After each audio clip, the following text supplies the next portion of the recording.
Buon pomeriggio amici sportivi, Stadio Comunale Giovanni Baudo II, partita, ricordiamo, gara di ritorno per la finalissima playoff tra la Virtus Francavilla e la Boys Mesania. Ricordiamo il risultato dell'andata che è terminato con il punteggio di 1-0 per la Virtus Francavilla. Continuiamo adesso con la formazione, diamo alla Virtus Francavilla che schiera tra i pali con il numero 1 Di Punzio, numero 2 Pisano, numero 3 Scazzi, numero 4 Salamina, con il numero 5 Casieri, con il numero 6 Chirico, numero 7 Gennari, numero 8 Renna, numero 9 Birtolo, numero 10 Quarta e numero 11 Cotroneo. A disposizione di mister Alfredo Paradisi, 12° Gravame, 13° Damone, 14° Trani, 15° La Terza, 16° Paciullo, 17° Ardito, 18° Bardoscia.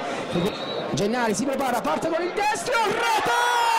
Il gol di Gennari, il vantaggio della Virtus Francavilla al minuto 38 e dunque la Virtus è in vantaggio. Gennari, l'autore del gol, come sempre lui l'uomo della provvidenza di questa Virtus Francavilla. Tamborrino, sale anche Piumetto, parte il calcio di punizione, pallone dentro, colpo di testa e rete, colpo di testa, la rete di Tamborrino che pareggia. Cotroneo si fa vedere Pisano, può ricevere ancora Pisano, scodella il pallone direttamente in mezzo, Birtolo, rete! Il gol di Giuseppe Birtolo, il 2-1 al 19° minuto. Giuseppe Birtolo fa il gol del vantaggio dunque per la Virtus Francavilla. Riparte Di Punzio rilanciando con i piedi in profondità, stavolta è buona, può andare Quarta, si ferma poi, ecco la Quarta, solo contro la Marina, Quarta tiro, rete!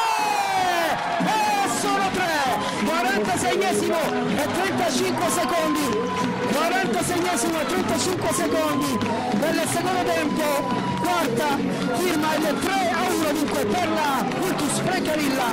Si ferma stabile, può crossare direttamente in mezzo, Di Punzio esce, blocca con sicurezza, rilancio di Di Punzio e finisce l'incontro e finisce la Virtus Francavilla, dunque vince la finale, il playoff, la finalissima, la gara di ritorno e dunque è nel campionato di promozione. La Virtus Francavilla è in promozione, la Virtus Francavilla è in promozione ragazzi, è in promozione, andiamo in promozione ragazzi.